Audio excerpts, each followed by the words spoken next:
Hello दोस्तों, जय हिंद, वंदे मातरम। इस वीडियो में हम बात करेंगे यूनिट फर्स्ट के लेसन नंबर 3 की।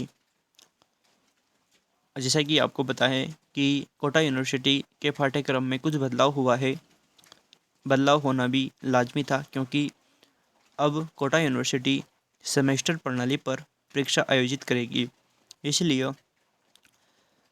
पाठ्यक्रम में भी थोड़ा बहुत बदलाव हुआ है और अपने भूगोल के पाठ्यक्रम में भी बदलाव हुआ है। वैसे अगर देखा जाए तो बीए के पेपर्स में जितने पेपर्स हैं उनमें भूगोल में ही सबसे ज़्यादा परिवर्तन हुआ है। कई सारे अध्याय जोड़े गए हैं, कई सारे नए और साइंटिफिक जो लेसन होते हैं वो हमारे इस पेपर में ऐड किए गए हैं। और हमारे पेपर का नाम है भौतिक भूगोल। और भौतिक भूगोल की जो पहली शाखा है जियोमॉर्फोलॉजी यानी कि भू आकृति विज्ञान, उसको हम इस सेमेस्टर में पढ़ेंगे। इस सेमेस्टर में यही जियोमॉर्फोलॉजी नामक पेपर ही दिया गया है। सेकेंड सेमेस्टर में आपके क्लाइमेटोलॉजी एंड ओशनोग्राफी दिया गया है, यानी कि जलवायु विज्ञान और समुद्र विज्ञान दिया गया है। फिलहाल हम बात करते हैं यूनिट फर्स्ट के लेसन नंबर 3 की, जिसका नाम है भारत के संदर्भ में पृथ्वी का भूगर्भिक इतिहास। ये क्वेश्चन किसी भी रूप में आ सकता है। पहले इस अध्याय को फिजिकल ज्योग्राफी में केवल पृथ्वी के भूगर्भिक इतिहास के रूप में देखा जाता था, लेकिन अब यह अध्याय भारत के संदर्भ में दिया गया है हमारे पाठ्यक्रम में, तो इसको भारत के संदर्भ में ही हम पढ़ेंगे। ठीक है, तो चलते हैं आगे। पृथ्वी का भूगर्भिक इतिहास भारत के संदर्भ में, या भारत की भूवैज्ञानिक संरचना या भूगर्भिक संरचना का इतिहास। भूवैज्ञानिक संरचना का तात्पर्य चट्टानों के भूगर्भिक इतिहास से है। भूगर्भिक इतिहास के अंतर्गत समय के संदर्भ में चट्टानों के विकास तथा आंतरिक एवं बाह्य भौगोलिक कारकों के प्रभाव का अध्ययन किया जाता है। किसी भी भौगोलिक खंड के इतिहास का अध्ययन चट्टानों के आधार पर किया जाता है। जेम्स हटन ने चट्टानों के संदर्भ में कहा है कि चट्टानें पृथ्वी के इतिहास के पन्ने हैं। यह सेंटेंस काफ़ी फेमस है जेम्स हटन का। जेम्स हटन ने कहा है कि जो चट्टानें हैं वह पृथ्वी के इतिहास के पन्ने हैं, अर्थात चट्टानों का अध्ययन करके हम पृथ्वी का इतिहास जान सकते हैं। कहने का तात्पर्य यह है। दोस्तों, अगर राइटिंग में किसी प्रकार की मिस्टेक हो तो मेरी आवाज़ पर ध्यान दीजिएगा। जो शब्द मैं बोलूँ वही आपको लिखना है। ठीक है, कुछ हो सकता है राइटिंग में थोड़ा मिस्टेक हो सकता है। ठीक है, तो इसका ध्यान रखें, सही शब्द लिखिएगा आप। मैं सही शब्द बोलूँगा यहाँ पर, वही लिखना आप। ठीक है, आगे चलते हैं। भूवैज्ञानिकों ने अलग अलग विधियों का उपयोग कर भूगर्भिक संरचना का अध्ययन करने का प्रयास किया। भारत के संदर्भ में सर्वप्रथम टी.एच. हॉलैंड महोदय ने अध्ययन करने का प्रयास किया। इन्होंने भारतीय भूगर्भिक चट्टानों का अध्ययन कर इम्पीरियल गजेटियर ऑफ इंडिया, किताब का नाम है यह, या फिर यूँ कह सकते हैं कि एक शोध पत्र होगा इनका, 1904 में नामक पुस्तक में प्रकाशित किया। इन्होंने भारतीय चट्टानों को निम्न 4 भागों में वर्गीकृत किया। पहला जो है वह है पुराण समूह की चट्टान। इसमें इन्होंने पठारी क्षेत्र को शामिल किया और इन चट्टानों में जीवाश्मों का अभाव बताया गया। दूसरा है द्रविड़ समूह की चट्टान। द्रविड़ समूह की चट्टान में पठारी क्षेत्र को शामिल किया गया इसमें भी, और लेकिन ये जो चट्टानें थी ये परतदार और रूपांतरित चट्टानें थी। ठीक है, तीसरा बताया आर्यन समूह की चट्टान। इसमें हिमालय, उत्तरी भारत के मैदान को शामिल किया गया। और नवीन समूह की चट्टान, इसमें डेल्टाई तराई नदी के किनारे वाली चट्टानों को शामिल किया गया। ठीक है, तो ये 4 प्रमुख प्रकार या वर्ग टी.एच. हॉलैंड ने बताए भारतीय चट्टानों के। आगे देखते हैं, इनका थोड़ा विस्तार से देखते हैं। पुराण समूह की चट्टान में ऐसी चट्टानों को रखा गया है जाता है जिसमें किसी भी प्रकार का जीवाश्म नहीं मिलता है। इस प्रकार की चट्टान भारत के पठारी क्षेत्रों में मिलती है। प्रोफेसर कृष्णन महोदय ने इस प्रकार की चट्टानों को आर्कियन समूह की चट्टान से संबोधित किया है। टी.एच. हॉलैंड ने द्रविड़ समूह की चट्टानों में वैसी चट्टानों को रखा है जो पठारीय भाग में ही मिलती है, लेकिन वे परतदार प्रकार की हैं। परतदार होने के बावजूद इन चट्टानों पर बाह्य एवं आंतरिक कारकों का इतना अधिक प्रभाव पड़ा कि यह पूर्णतः रूपांतरित हो चुकी हैं। टी.एच. हॉलैंड ने आर्यन समूह की चट्टानों में हिमालय पर्वतीय क्षेत्र एवं उत्तर भारत के मैदानी क्षेत्र में मिलने वाली चट्टानों को शामिल किया।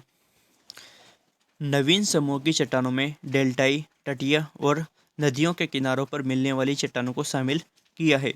टी.एच. हॉलैंड का यह वर्गीकरण सर्वमान्य नहीं हो सका तथा इसकी आलोचना की गई। हालांकि टी.एच. हॉलैंड ने वर्गीकरण बहुत शानदार किया, लेकिन सभी विद्वानों को यह मान्य नहीं था क्योंकि यह अंतर्राष्ट्रीय स्तर का वर्गीकरण नहीं था।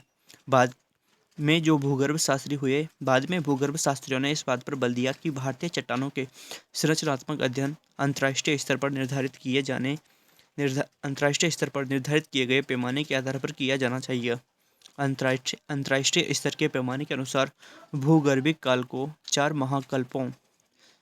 महाकल्प को बोलते हैं इरा, और महाकल्प के पहले की जो अवधि होती है, सबसे बड़ी अवधि जो होती है उसको ईयोन बोलते हैं। हालांकि मैंने इसमें ईयोन का वर्णन नहीं बताया है, इसको मैं अलग से बता दूंगा, ठीक है, क्योंकि ये भारत के संदर्भ में है, इसलिए यहाँ पर मुख्य रूप से इरा से ही स्टार्ट किया गया है। 4 महाकल्पों में यानी कि इरा में बांटा गया है। महाकल्प को युग में यानी कि इपोच और युग यानी कि इपोच को कल्प का मतलब पीरियड या शक में बांटा गया है। अंतर्राष्ट्रीय पैमाने के अनुसार चारों महाकल्प इस प्रकार हैं। भारत के संदर्भ में हो रही है यहाँ पर बात, आप कन्फ्यूज मत होइएगा। अगर विश्व के संदर्भ में होती तो वो थोड़ी अलग होती, यहाँ भारत के संदर्भ में हो रही है। आर्कियोजोइक पूर्व प्राथमिक काल में शामिल किया गया है। पैलियोजोइक प्राथमिक काल में शामिल किया गया है। मीसोजोइक द्वितीय काल में शामिल किया गया है। केनोजोइक यहाँ पर मिस्टेक है थोड़ा, सेनोजोइक तृतीयक एवं चतुर्थक काल में बांटा गया है, ठीक है।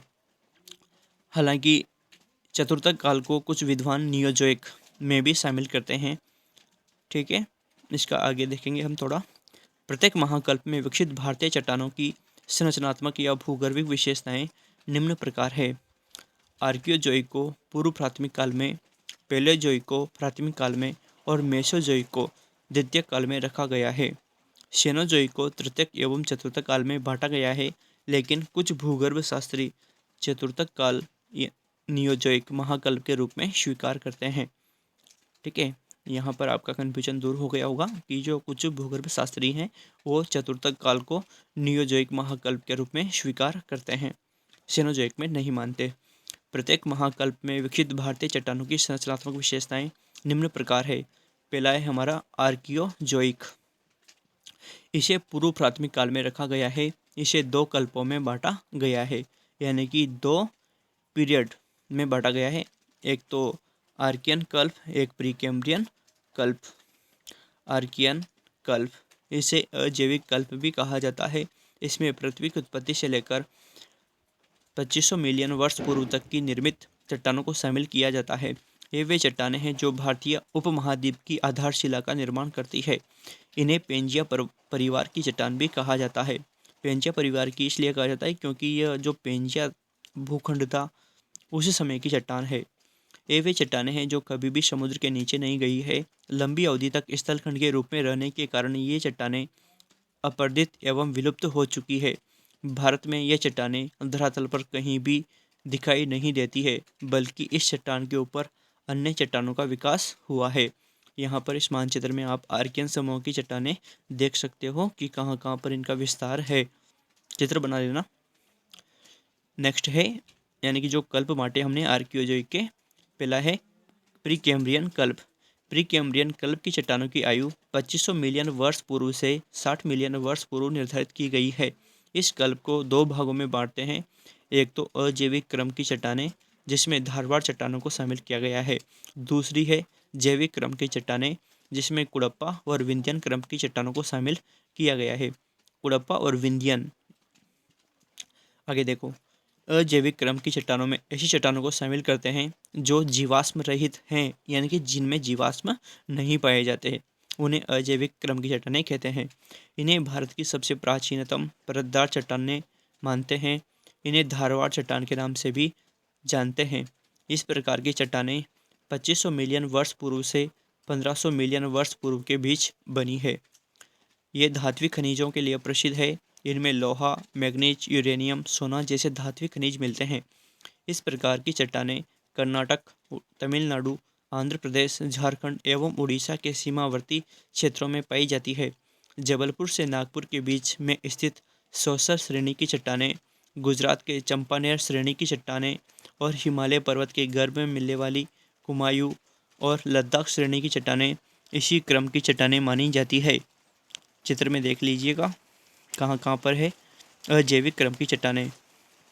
आगे देखते हैं, जैविक क्रम की चट्टानों को दो भागों में बांटा गया है। Kadapa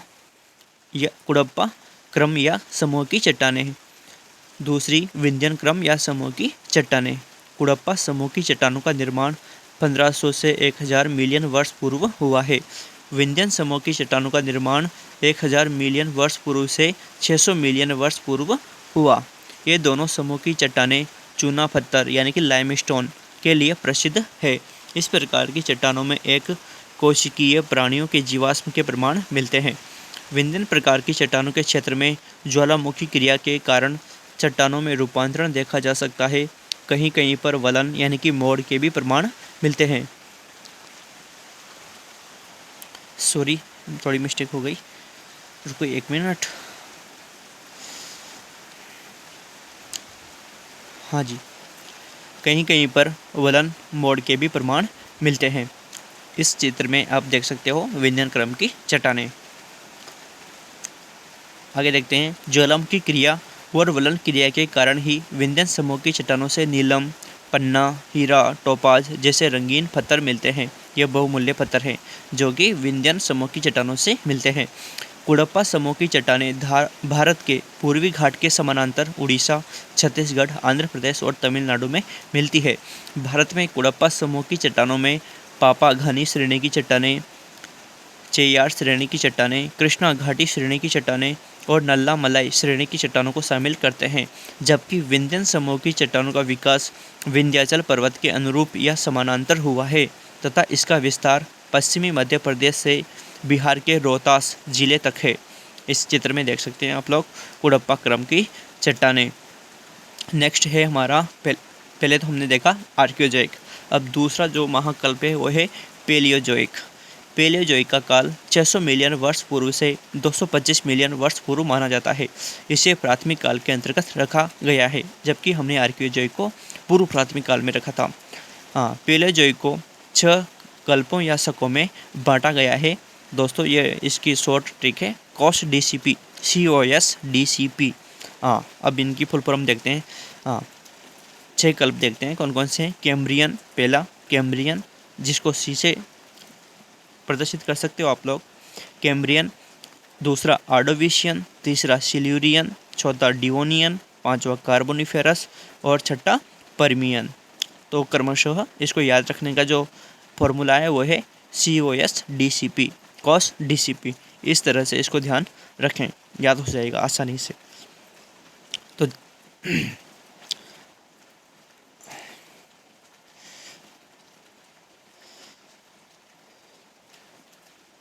sorry 1 minute.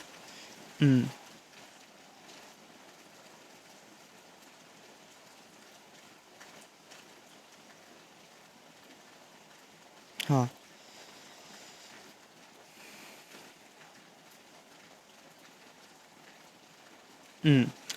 Cambrian, Ordovician, Silurian, Devonian, Carboniferous, Permian आदि, है ना। ये कल्प जो हैं पेलियोजोइक के हैं।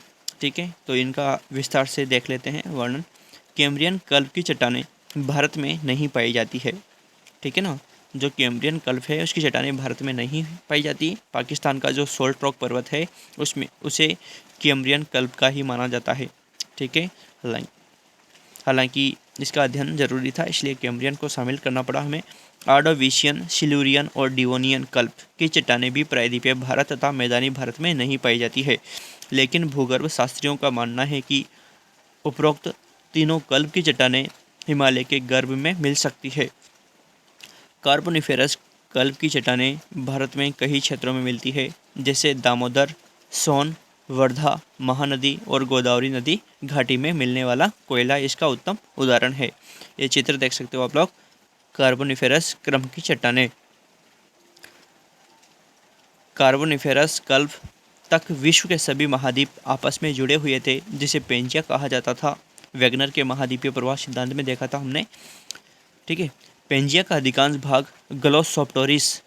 ग्लोसोप्टेरिस, ध्यान रखना, सही लिखना इसको, ग्लोसोप्टेरिस नामक वनस्पति से ढका हुआ था।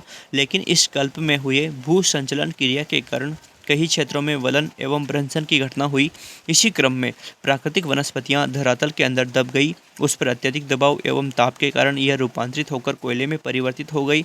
जिन क्षेत्रों में चूना पत्थर युक्त चट्टानें और वनस्पति एक साथ दबे, उन क्षेत्रों में खनिज तेल का निर्माण हुआ। तो इस तरह से कोयला और खनिज प्रादुर्भाव अस्तित्व में आया या प्रादुर्भाव हुआ।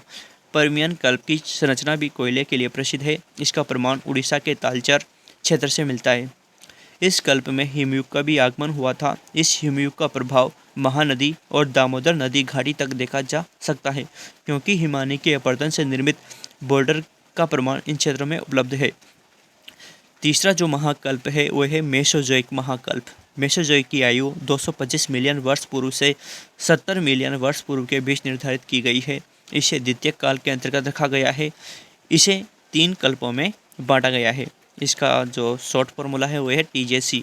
टी का मतलब ट्राइसिक, जे का मतलब जुरासिक और सी का मतलब क्रिटेशियस। ध्यान रखना, जुरासिक बहुत इंपॉर्टेंट चीज़ है, क्योंकि इस काल में डायनासोर का काल था। डायनासोर का काल था, यानी कि डायनासोर अस्तित्व में थे, इसलिए जुरासिक काल को डायनासोर का युग भी कहा जाता है। तो ध्यान रखना, मेसोजोइक में हम 3 कल्पों को शामिल करते हैं, Triassic, Jurassic and Cretaceous, TJC से ध्यान रखना इसको। ट्रियासिक कल्प में भी चूना पत्थर चट्टानों का विकास हुआ है। इसका प्रमाण मध्य प्रदेश तथा महाराष्ट्र की सीमा पर स्थित महादेव की पहाड़ी और पंचेत की पहाड़ी में मिलता है। जुरासिक कल्प में भारत में कई संरचनाओं का विकास हुआ है, जैसे बिहार और झारखंड की सीमा पर स्थित राजमहल की पहाड़ियाँ, मध्य प्रदेश में जबलपुर के पास संगमरमर चट्टानें, राजस्थान के मकराना क्षेत्र की संगमरमर की चट्टानें जुरासिक कल्प में विकसित हुई है। और जुरासिक कल्प को डायनासोर के लिए भी जाना जाता है, ये भी ध्यान रखना आप लोग। क्रिटेशियस कल्प की चट्टानें भारत के लिए काफ़ी महत्वपूर्ण है, क्योंकि इसी कल्प में हुए दरारी ज्वालामुखी क्रिया के कारण होने वाला लावा उद्गार से दक्कन के पठार का निर्माण हुआ। लावा के ऋतुक्षरण से ही भारत में काली मिट्टी का विकास हुआ। ऋतुक्षरण का मतलब अपक्षय कह सकते हैं हम। महाराष्ट्र का पठार, विदर्भ का पठार, तेलंगाना का पठार, गिर की पहाड़ियाँ, कर्नाटक का पठार तथा बेंगलोर का पठार क्रिटेशियस कल्प में ही बना है। क्रिटेशियस कल्प में नर्मदा और ताप्ती की ब्रह्मस घाटी और ब्रह्मपुत्र रेम्प घाटी का निर्माण हुआ। चित्र में देख सकते हो आप लोग। दक्कन ट्रैप निक्षेप। चौथा है हमारा सेनोजोइक, और नियोजोइक भी साथ में पढ़ेंगे, क्योंकि नियोजोइक को कुछ विद्वान चतुर्थक काल में रखते हैं, लेकिन कुछ सेनोजोइक में भी रखते हैं, इसलिए दोनों ही संदर्भों में हम देख लेते हैं सेनोजोइक और नियोजोइक। सेनोजोइक की आयु 70 मिलियन वर्ष पूर्व से वर्तमान तक निर्धारित की गई है। इसे 2 कालों में बांटा गया है, एक तो तृतीयक काल यानी कि टर्शियरी इपॉच, एंड दूसरा चतुर्थक काल क्वार्टनरी इपॉच। तृतीयक काल को 5 महाकल्पों में बांटा गया है। इसका फॉर्मूला है PEOMP, है ना, PEOMP, ऐसे ध्यान रखना है इसको, शॉर्ट में ध्यान रखोगे तो रह जाएगा। P का मतलब पेलियोसिन, E का मतलब इयोसिन, O का मतलब ओलिगोसिन और M का मतलब मायोसिन एंड P का मतलब प्लायोसिन। ये जो अंतिम 3 कल्प हैं, शक हैं, इनमें हिमालय का निर्माण हुआ। चतुर्थक काल को कुछ विद्वान नियोजोइक महाकल्प में रखते हैं। इसे 2 कल्पों में बांटा गया है। चतुर्थक को 2 कल्पों में बांटा गया है, और चतुर्थक कल्प का ध्यान रखना आप PH से। P का मतलब प्लेस्टोसिन और H का मतलब होलोसिन। ठीक है।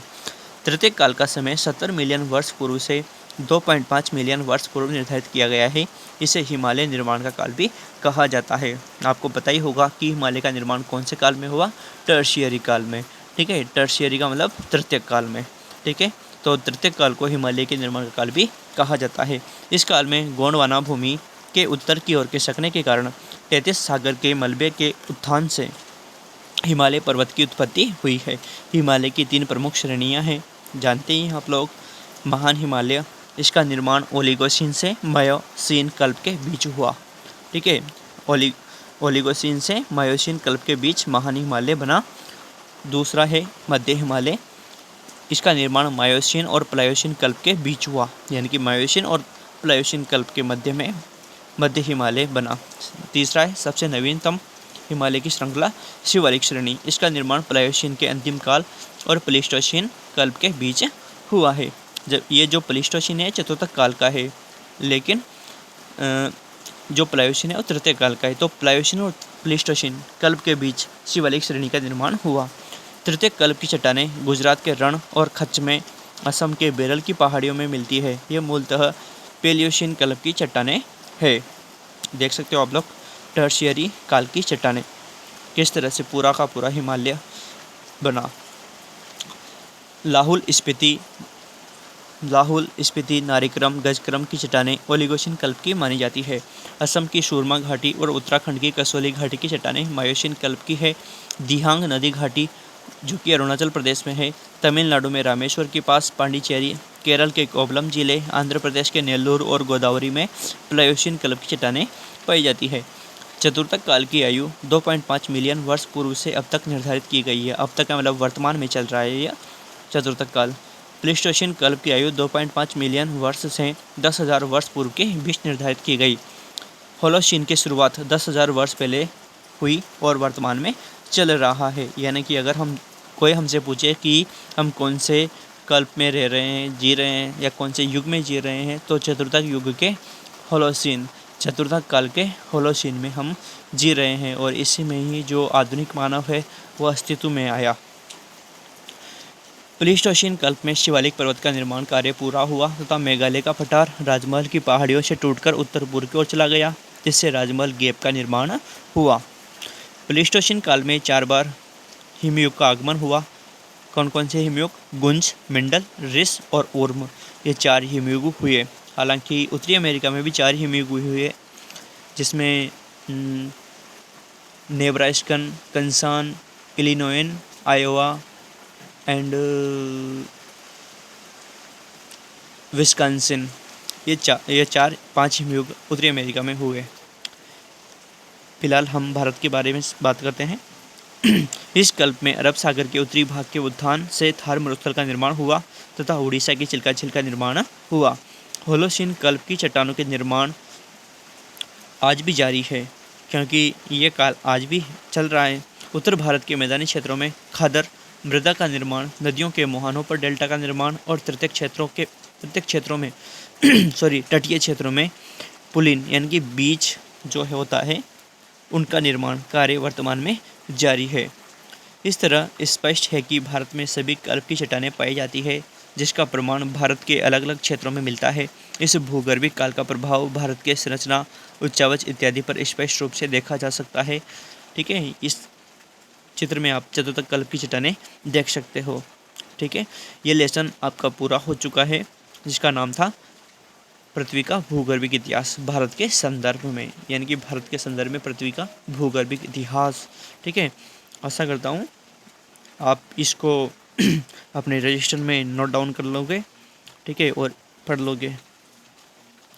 इस बार हो सकता है इस क्वेश्चन को पूछा जाए एग्ज़ाम में, क्योंकि नया ऐड हुआ है, तो जो चीज़ें नई ऐड होती है उनसे क्वेश्चन ज़्यादातर पुटअप किए जाते हैं।